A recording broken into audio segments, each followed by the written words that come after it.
What's good, everybody? It's Batman, and today we are going to be doing a reaction video to Mr. Ken Rock. You guys already know who he is. I've done plenty of collab videos with him in futures, and we've even been on streams together, you name it. You guys have even seen me debate him once as well, etc., etc., etc. So we're going to be checking out one of his videos. He recommended me to check it out and just for me to give my thoughts on it and stuff. So it's basically a what-if scenario of what if Sakura was not in Naruto, which is interesting because I'm going to be honest with you, I do believe if she wasn't in Naruto, that could have actually changed it in certain directions. It actually could have been a pretty interesting influence. Not like massive. I won't say that. Not massive or anything crazy. But it could have slightly, been influencing in certain ways, especially when you analyze the writing when it came to Sasuke and to Naruto. Or better yet, especially when it comes to the Kaguya fight. You have that too, So, just kind of putting that out there. Also, even the war arc when she was being useful in helping with her 100 healings and summoning the slug. So, so there's certain things where it could definitely be drastic changes, etc. But for the majority of things, it would basically kind of go throughout the same way. And eventually, once it comes to like where things really matter, then that's the part where it can be really bad. Probably. Especially with the whole fucking Shin and everything with war to name it, if you go even that far and you name it, So that's just kind of what you're working with, but we'll get into the video. We're going to hear him out, see what everything he brings up and all the points, you name it, and let's get it. Going over the much needed what if Sakura never existed in Naruto, aka what if there was no Sakura. Now, a bit of the reason why I'm doing this is because it's been going around recently in the Naruto community that Sakura is a useless character. Yep. I had to disprove that with this what if. Okay. Mostly because the idea that someone's useless would imply that if they're not in the series, it wouldn't change as much. So let's go over why that's not true. I agree with that. Absolutely. That's a banger point. He's not wrong. That's what I was basically saying in a nutshell. To where, for the majority of it, yeah, it won't really be nothing too crazy. But when it comes to characters like Naruto and Sasuke, there would be certain domino effects. And when it comes to the most important events, there you go, So yeah, like that's just absolutely crazy. Now, what I will say, for people that have that mentality, they're just blatantly being ignorant and wrong. They're just being a hateful, person. But for the other normal people that normally say she's useless, is that whatever, yada, yada, yada, they're mainly saying in a nutshell that her character was poorly written and they could have done tremendously way better. And that clearly could have happened because we have great examples like Tsunade, Kaguya, etc., etc. So, even Hinata, in my opinion. So, that's the main reason why people will normally bring up, the useless Sakura or really, go hard on her and you name it and all the negativity that she really has. But eventually her writing kind of balances out when it gets towards Shippuden, and especially towards the war arc and in Boruto too. So that's just kind of what you're working with. And if that's that line of mentality, I don't have a problem with that because that makes sense. You know what I mean? She was pretty ass, especially in part 1. Very, very ass, So No, as this probably doesn't come as a surprise to most Naruto fans, Naruto doesn't change a whole lot from the beginning. He still fails the graduation exams. He's still told by Mizuki about the secret scroll and goes to steal it, learning the shadow clone. Use your fucking words, Ken. He still has to fight off Mizuki and beats him up with 100 clones, and it's eventually graduated by Iruka, allowing him to pass the exam. I like his editing, though. It's pretty nice. Full ninja. And here's where we get to the first big change. Because Sakura doesn't exist, she's no longer on the team, but Naruto still ends up forming Team 7 with Kakashi, Sasuke, and for the sake of argument, will be a third ninja who will just put down whoever it is, Mystery Chan. Yeah, it'd just be a fodder-ass person, right? I ain't the best with names, in all honesty, it doesn't really matter all too much. Along with still being a part of Team 7, Naruto still ends up going to the Land of Waves. It was in fact Naruto's complaining that got them there when he was upset with this lack of actual fighting when he became a ninja, complaining to the third. So him, Kakashi, Sasuke, and Mystery Chan end up going to the Land of Waves to escort the bridge builder. Now on the way to the village hidden in the rain, the Team 7 is still ambushed by the assassin ninja in order to kill the bridge builder. Not too longer after that, we have the Sabuza fight where Kakashi is captured in a water prison by Sabuza. Goated time. I miss it. Sasuke Such a good fight, man. Forced to rescue him via the Demon Wind Shuriken technique. Kakashi then goes and reveals the Sharingan taking out Zabuza, in which case Haku shows up and takes the body still. And as you can imagine, this is where we start getting to the real big changes. Because Sakura's not around to help Naruto and Sasuke out with chakra control, they don't learn as well as they did in the original series. Meaning, Naruto and Sasuke don't have the ability to control their chakra as well. This has a few problems in this arc alone. One being, Sasuke isn't able to keep up with Haku as well, and is consequently taken out just as even easier than he was in the original. So, what I will say, if we do go through that line of reasoning, then absolutely yes, he's perfectly correct in that. What I will say, from my memory, is like they were both struggling, right? Like Sasuke immediately has like a decent start, you know what I mean? But Naruto was struggling completely, and then eventually, like he asks Sakura for advice. She gives him some advice. Now he starts actually progressing, and then Sasuke is staying the same where he's at, right? Even though he had a head start. And then Sasuke asks him, hey, can you help me out? And Naruto's like, fuck you. You know what I mean?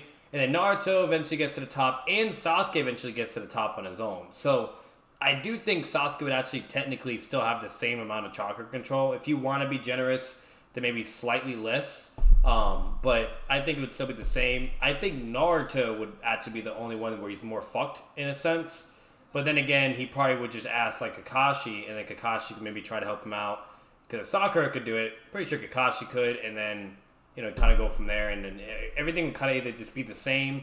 Or if you want to go that direction, because Sakura's not there, because her whole stick was god tier fucking chakra control and was stated verbatim that she's the closest one to even becoming a Kage.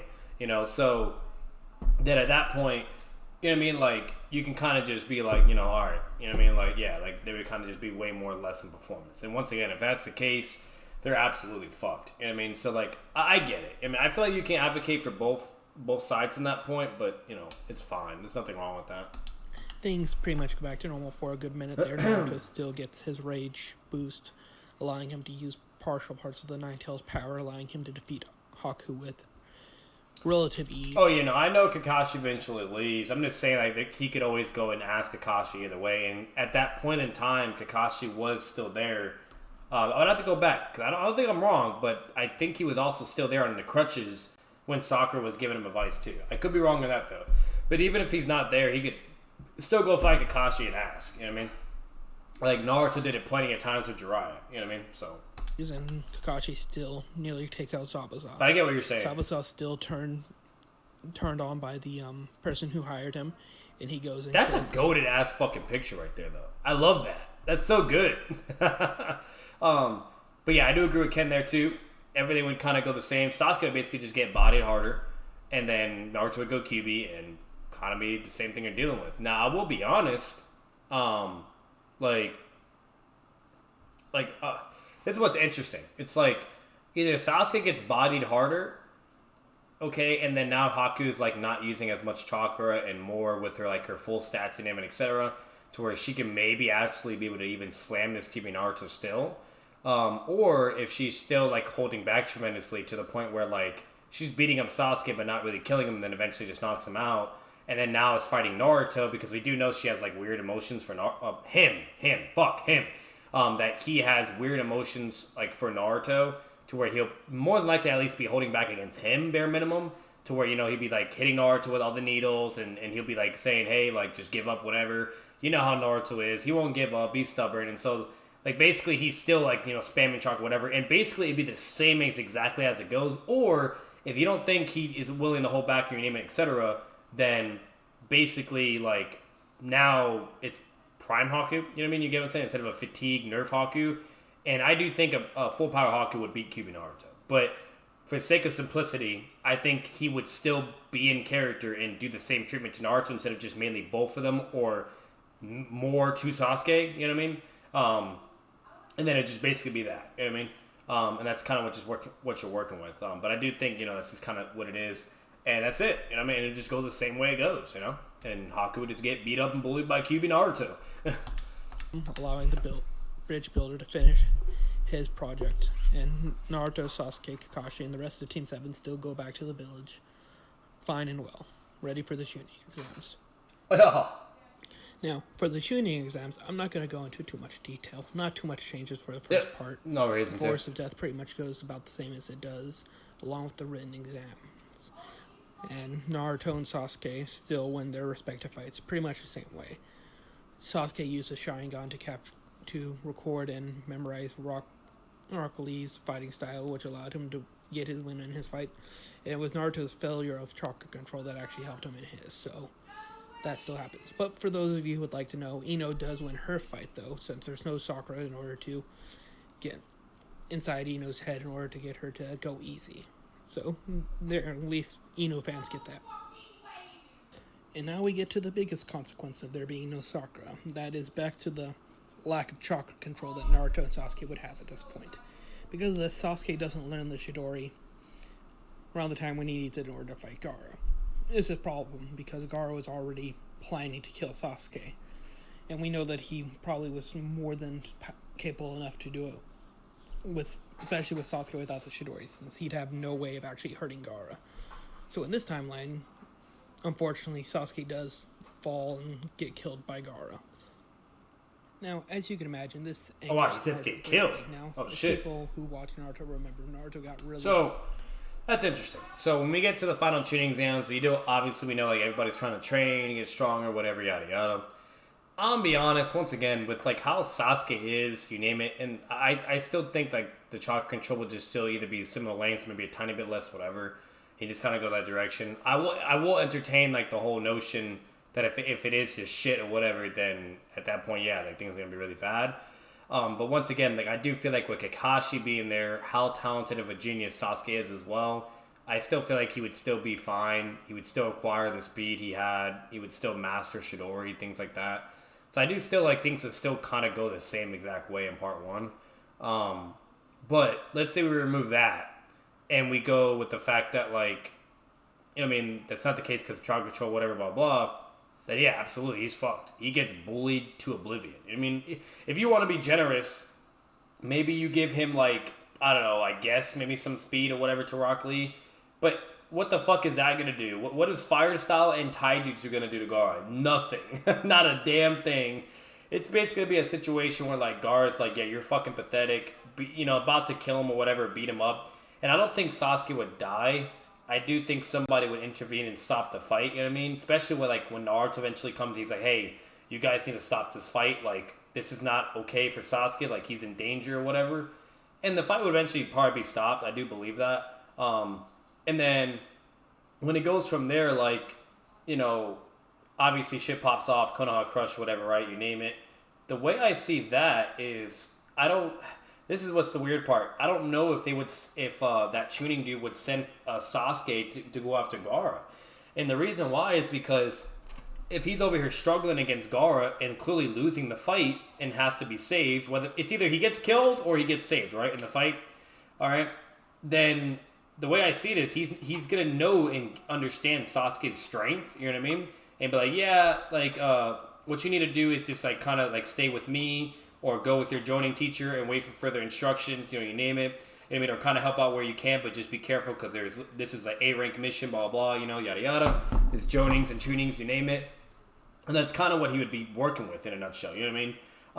I don't think he would actually send him to go after Gaara because that would be a suicide mission. Why would you send somebody that can't even fight them, So if anything, I think, like, that could be a really bad butterfly effect moment to where now Sasuke's not going to have to chase Gaara or anything, you know what I mean? And to where it's like, if Sasuke doesn't go to chase Gaara, then it's like, okay, that more than likely means now nobody's being sent to go help Sasuke, and that leads to the whole Gaara fight and everything. So, like, things could actually be really fucking bad in a sense, you know what I mean, if that kind of happens. Or, for the sake of simplicity, let's say, like, somehow, some way, I don't fucking know.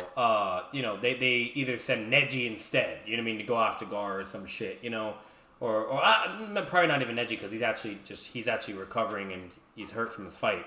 So I wouldn't even say Neji, but let's say like, try to think, who would it, maybe Shikamaru they would recommend to go after. Like they would still tell Shikamaru because he was the only one really considered to be tuning, you name it, and really smart.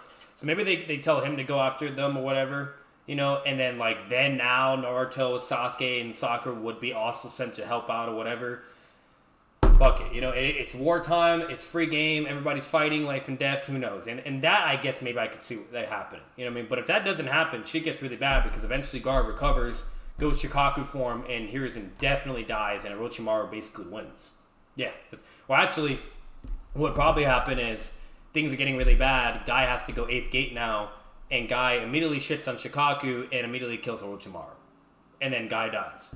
So the village is saved, but Hiruzen dies, Guy dies, and then, that's kind of what you're working with. And also, Shikaku dies as well. So, there'll be a lot of people that die that clearly have huge effects in the story later on. You know what I mean? So, it's really weird. Like I said, I do feel like this can be a butterfly effect in certain ways, and it's just really interesting. And that's why I always love what-if scenarios. You know what I mean? But for the sake of simplicity, we'll keep it the same direction. Let's say they go after whatever and go from there. And then, kind of just whatever. But we're going to go back to the video and see how Ken wants to analyze and approach it. Because we're mainly sticking to the notion that since they have shit chakra control and everything, they're kind of, they're kind of fucked, right? So let's see where this kind of leads to. And I'm already sensing that it's going to get really bad, probably. It's going to get really fucked for everybody. Because, my bad, one more time. Because the Naruto fight with Gaara is extremely important. Extremely fucking important, Really hurt. So you can imagine how angry he's going to be seeing Gaara kill Sasuke right in front of him. This wouldn't, as you can imagine, would spark a battle between the Nine-Tails Jinchuriki Naruto and the one... one last thing for the other hypothetical situation. If you don't think Guy has the 8 gates, by the way, then basically at that point, everybody's fucked. And Orochimaru does win. And then Itachi comes down with his dick on the table and he fucking goes crazy. Tails and Cherokee, Gaara of the Sand. Now, the only way I see Naruto winning this is if he gets a boost from the Nine-Tails. He still has the Gamma Bunta and all that, but Gaara in this timeline wouldn't be nearly as exhausted as he was against Sasuke, because he hadn't actually had to do that fight. Luckily for Naruto, I do see the rage pushing him over to use at least version 1 cloak. It's a bit early, but it's an extreme rage, and at this point he had thought of Sasuke as a brother, so it makes sense. Now, in all honesty, I can't guarantee that Naruto would be able to win this fight even with version 1 of the Nine-Tails power, but I am more reluctant to say that he'd be able to win. He's not as powerful or as durable as Shikaku is, but he is a lot more durable than what he was when he fought Gaara in this form the first time, and he has a lot more power, and he has the range via his chakra cloak and all that. He's also a lot faster than Shikaku should be, so even though Naruto doesn't have the Rasengan or wouldn't be able to do his summoning, he'd still be able to get to Gaara and beat him out that way. So around this point in time, Itachi and Kazame get into the Leaf Village to look around for information on Naruto and all that.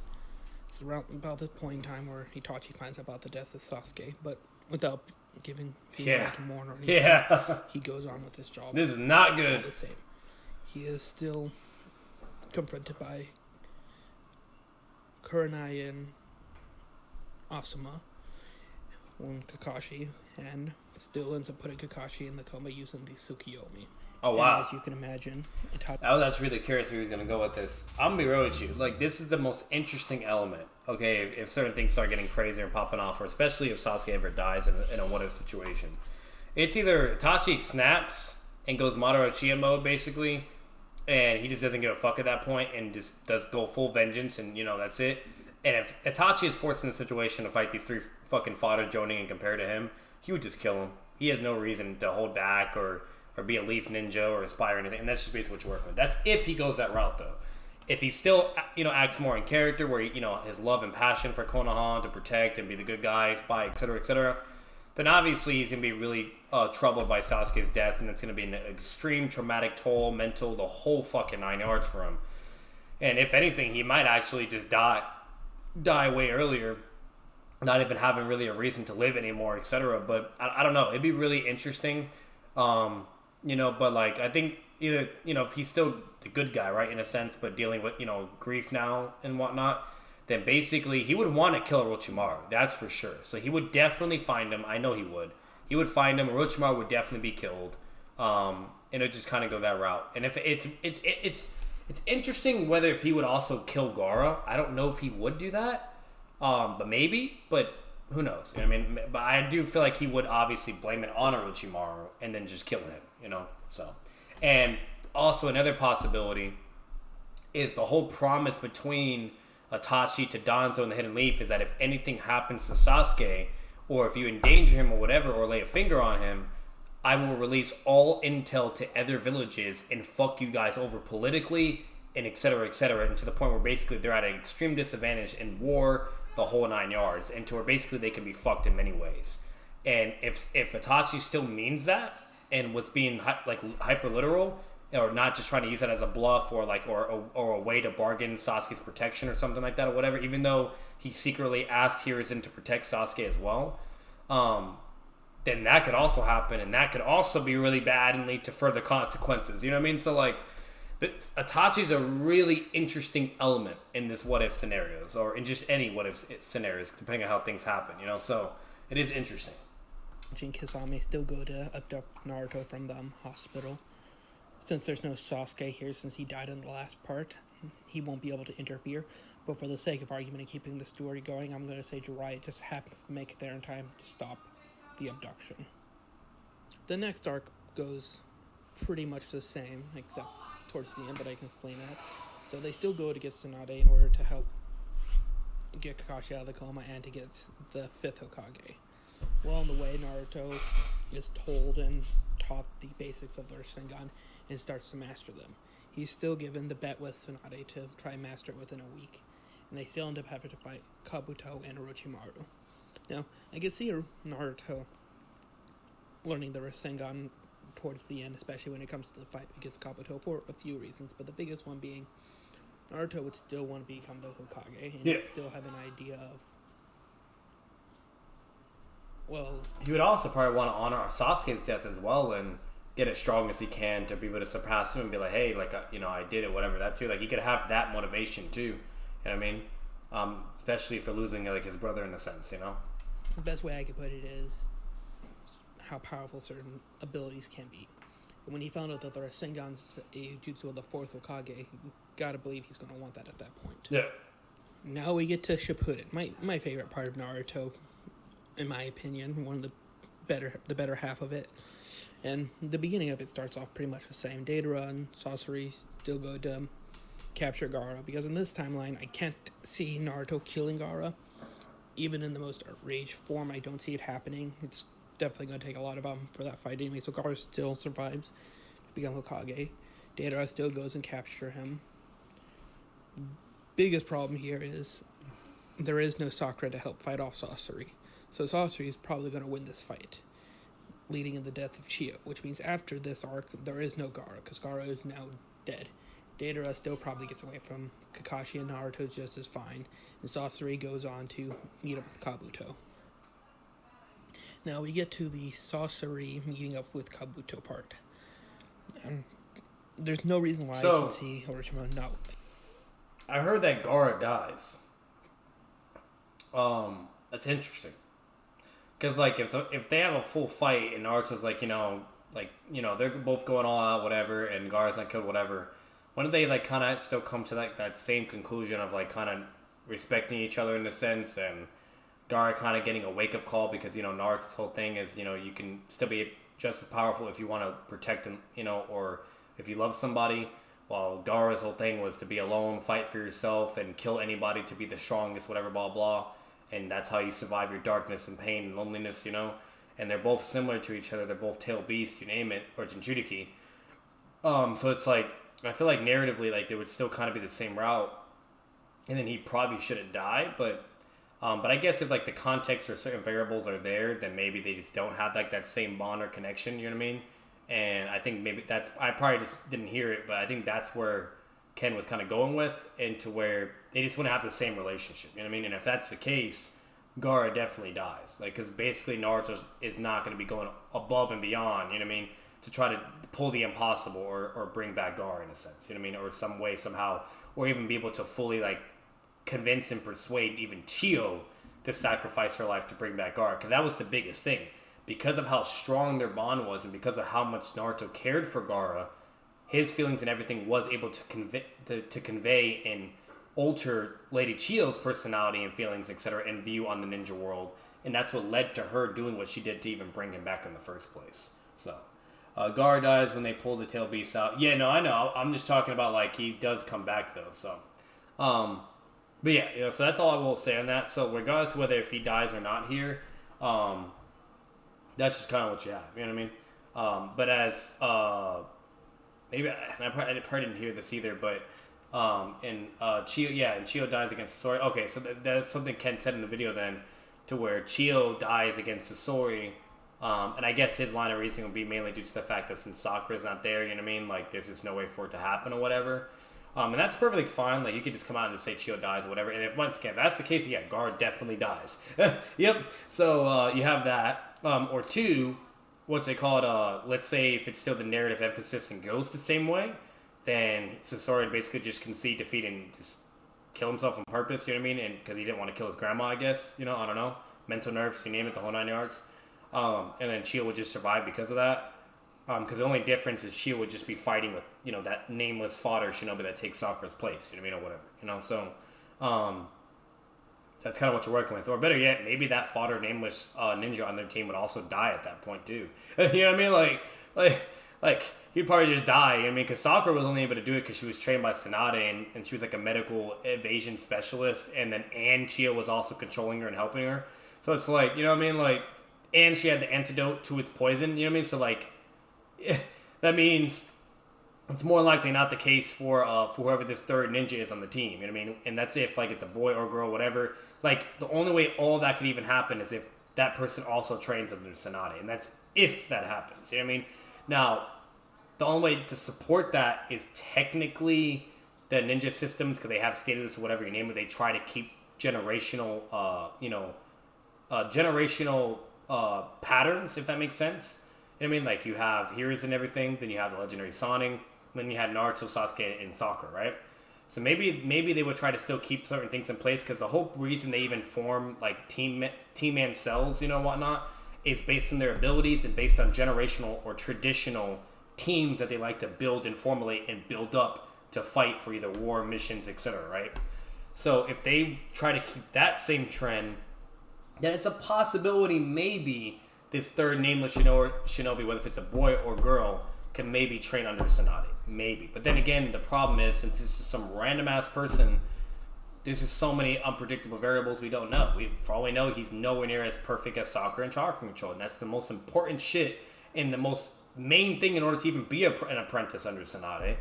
Okay, and then two, you know, like I said, there's just so much uncertainty with that. And that's a whole fucking can of worms. You know what I mean? So, for simplicity, you name it, I think he did a good job.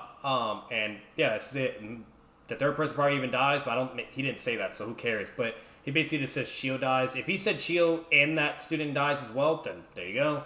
Doesn't matter. Or if he just says only Chio dies, cool. I didn't hear it. I was kind of, for some reason, I just wasn't catching that info. So, but we'll keep it going and get to the Kabuto and Bridge fight with Orochimaru and everything.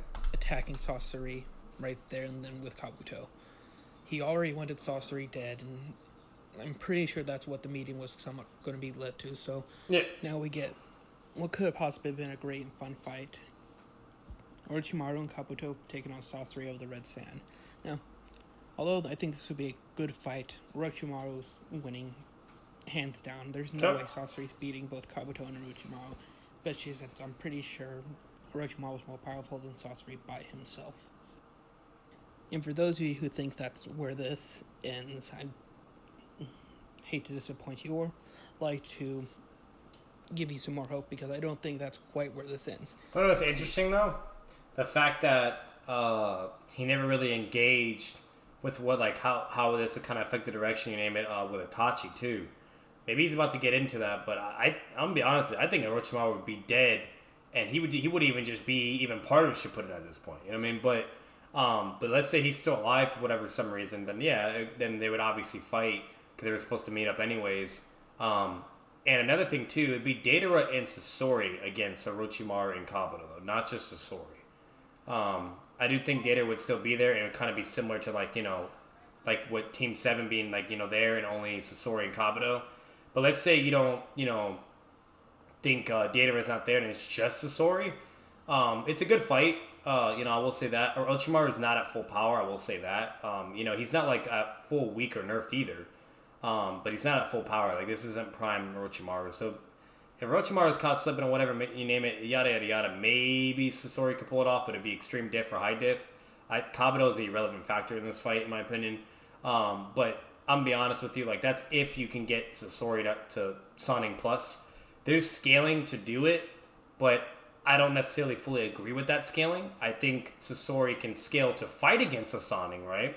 But I don't think he scales over a Sonning. And I do agree with Ken that Orochimaru would probably still win that fight. Even though he's not at full power, I do think he would still win that fight because he's still a threat. He's a Sonning for a reason.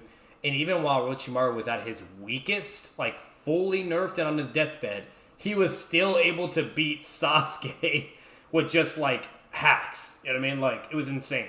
So at the end of the day, I could definitely see Orochimaru pulling off the W. I'll just say that. But if Deidara is there as well, I do think Orochimaru would have to retreat and fall back. I will say that. Another thing, if Orochimaru can use Edo Tenseis at this point too, which I don't see why he wouldn't be able to, that's even worse than Sasori.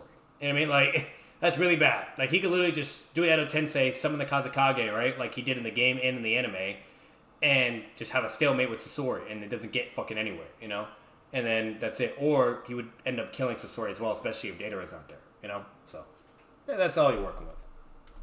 Itachi's definitely going to want revenge for Sasuke's death. So he's definitely going to show up the second he gets a chance to fight Orochimaru. And with Kasame there, Orochimaru and Kabuto aren't winning this fight. And that's the thing, too. Like, wouldn't Itachi also be there, too? Like, let's say he doesn't deal with him in part 1, but he goes, waits, and then pulls up to help Sasori or some shit or whatever. Or is eventually, like, once Sasori gets killed, like, Obito's like, alright, Itachi, go fucking kill him. You know what I mean? Then, so, like, you have all that, too, but...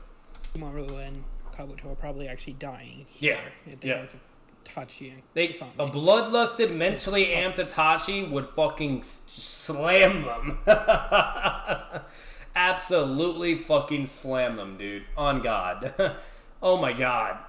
Wouldn't even be like a contest. Like, if he could do that shit and no diff for Orochimaru, with no MS for Sharingan, still use Susanoo while on his deathbed and fully fatigued, he could definitely do it at his full power while sick and bloodlusted and mentally amped, Itachi has no reason to... Shit, if anything, imagine if he took Sasuke's eyes. You know what I mean? Like, imagine. You know what I mean? Like, if he deadass went to Sasuke's body, because he could easily come to the village without anybody really knowing, to be honest, and he took his eyes and gets an EMS as well, yeah, it's over, bro. That's it. Keep himself alive, he'll probably kick the bucket not soon after this. And now we get to the Hidan Kakasu arc, which kicks off pretty much the same, with them finding out about the Akatsuki's being nearby, Shikamaru and his team going out to go check on them, them failing to beat them, Asuma dying, and them going back to form a plan to try and take care of these two immortal Akatsuki members.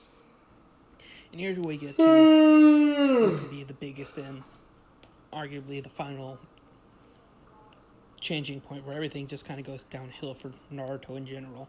You see, the fight against Kakazu goes about the same up until Naruto showing up, and Shikamaru's dude takes out Hidan quite the same way. There's no reason why that doesn't happen. But you see, in this timeline, Naruto has no reason to learn the Rasen Shuriken. Okay. Kakashi would have never thought to try and counter Sasuke's lightning style with the Rasengan, the Rasen Shuriken, and therefore that's never created. Which doesn't matter too much because Naruto doesn't have as good chakra control in this timeline anyway. So there's no guarantee that he would have mastered it anyway. So in this timeline, Team Shikamaru and Naruto fall to the hands of Kakazu. The Nine Tails is captured by the Akatsuki.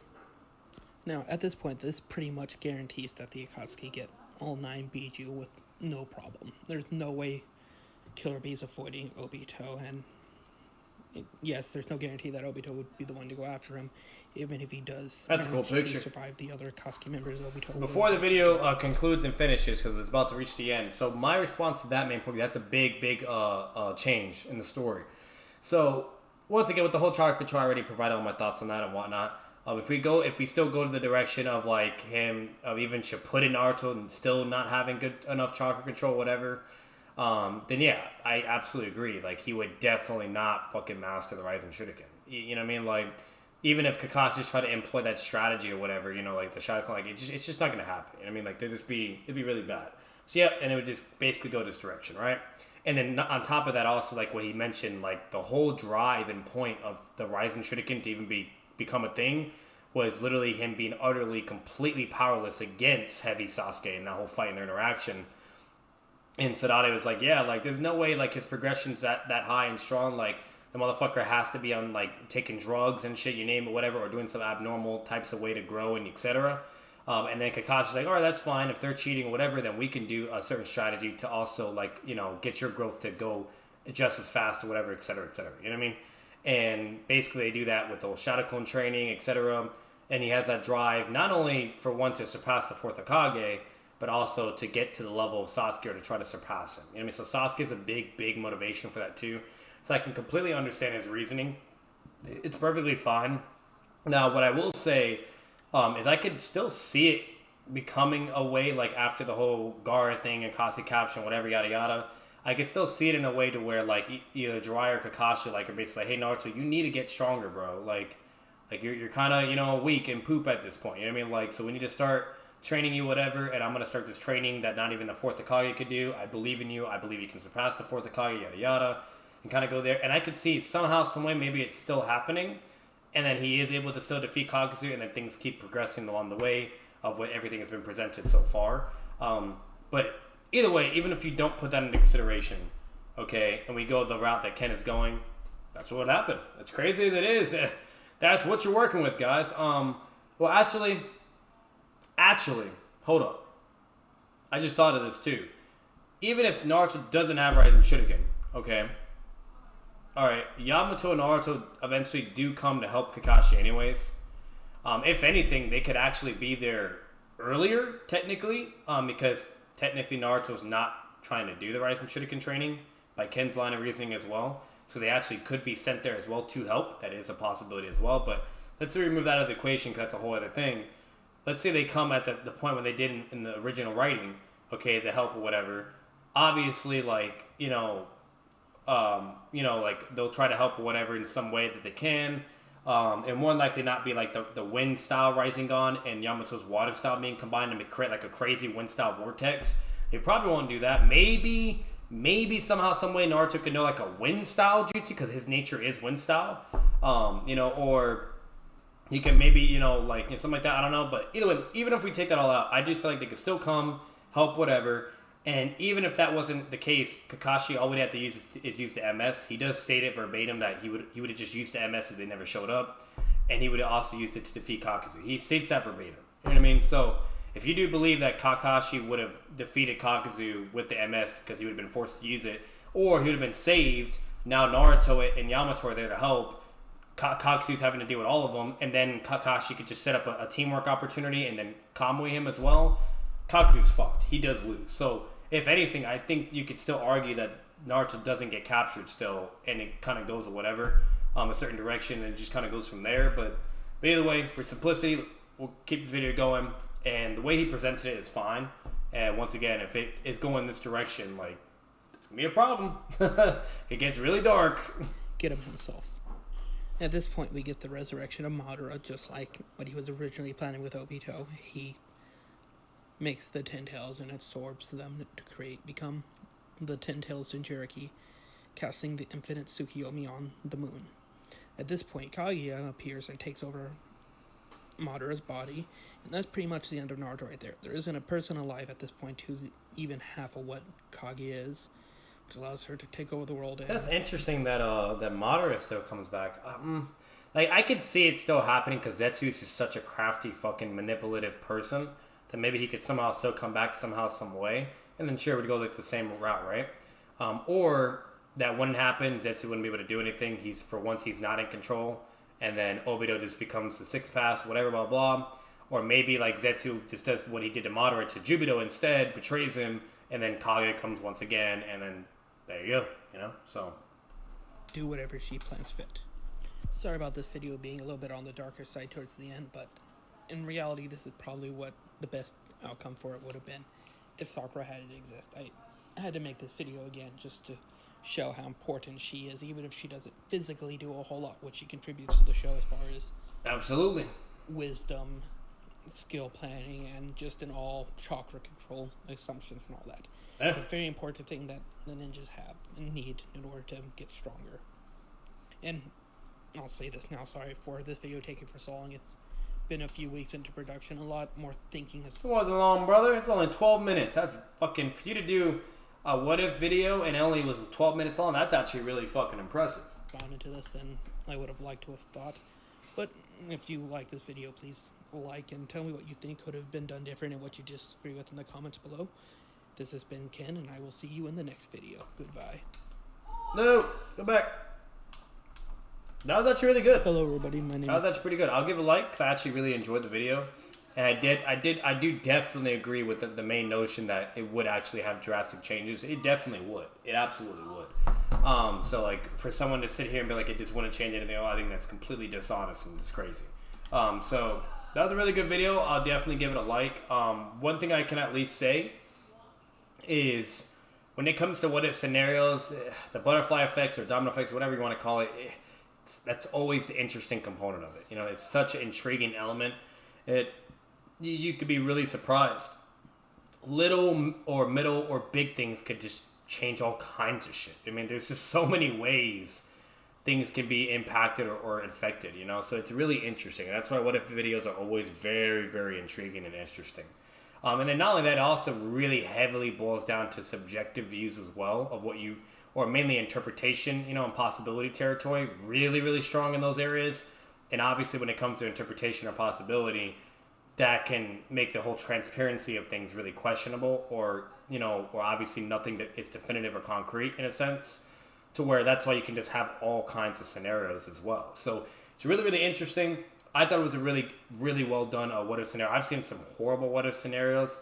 I've seen some decent ones. I've seen some really good ones. I've even made some of my own. Actually, if you guys want to check those videos out, I'll try to find the video on my Naruto playlist and actually put in the link in the description if you guys want to check out some what if scenarios I've done. One of them that I did was like, what if Obito, you know, took back his Sharingan after seeing Rin die? So basically, instead of letting Kakashi keep it and just joining, you know, Madara with the whole Akatsuki stuff, like he just takes the Sharingan out of his eye and then basically just leaves Kakashi. You know what I mean? Like I've done a couple what if scenario situations. So I have some pretty cool topics too. Maybe eventually I'll bring some along the way as well. Some other ones. Or I could even do like a what if scenario even with Ken Rock as well, or with Ken and Low K Evolved too. That'd be probably pretty cool. You know what I mean? Or with even Jay the Great, Shinobi. That could be cool too. But overall, guys, hope you guys enjoyed the video. Make sure to leave a like, comment your thoughts down below, and subscribe for more content. Subscribe, you guys, to the channel, especially for Naruto vibes. That's what you're here for mainly. And let me know what you guys think. What do you think on if Sakura wasn't in Naruto? How do you think that would affect the story? I'm really curious to hear your guys' thoughts too. And as always, I will see you guys in the next video.